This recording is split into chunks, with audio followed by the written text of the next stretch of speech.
The Man in the Mirror. Scary story. In one house where a boy lived, there was a locked attic. The boy really wanted to climb up there, but his father and mother wouldn't let him. "You'll break something else," said Daddy. He always had the key to the attic with him and never left it anywhere. Rarely did he go up to the attic, move things around, and talk to himself. One day Dad went away on a business trip and left the key with Mom. The boy peeked where his mother had hidden it, and when she wasn't home, he took the key and climbed into the attic. The attic was dark, filled with boxes and old furniture. "Hey," the boy suddenly heard someone's voice, "over here." The voice came from the darkness, but nothing could be seen. On the floor near the door there was a candlestick and matches. The boy lit the candle, but still saw nothing. "I'm here," a voice called to the boy. "Move the cupboard aside." The boy came closer. "Pull back the closet," the voice repeated. The boy barely moved the closet aside and saw that there was a large mirror attached to the door of the closet. And the voice was coming from there. It was hard to see, but inside the mirror it was even darker than the darkness in the attic. The fire of the candle was not reflected in the mirror, but there was someone inside, though I could not see him, only my eyes began to hurt and tear. "Who are you?" the boy asked.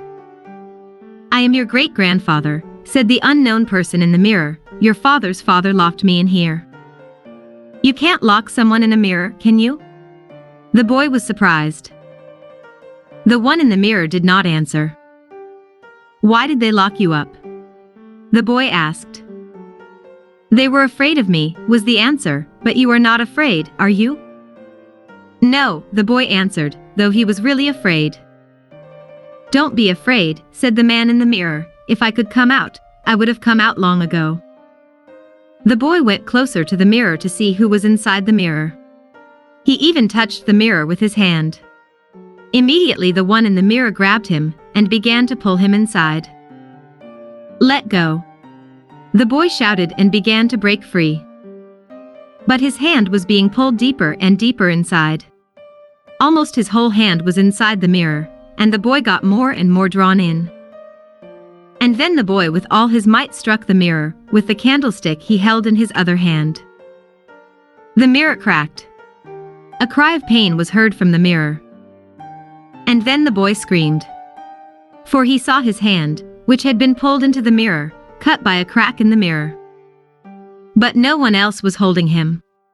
The boy fell and crawled away from the mirror. His hand was gone, left in the mirror.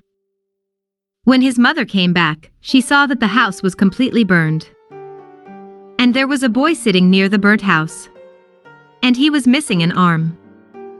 "What happened?" my mother asked. "You didn't go into the attic, did you?"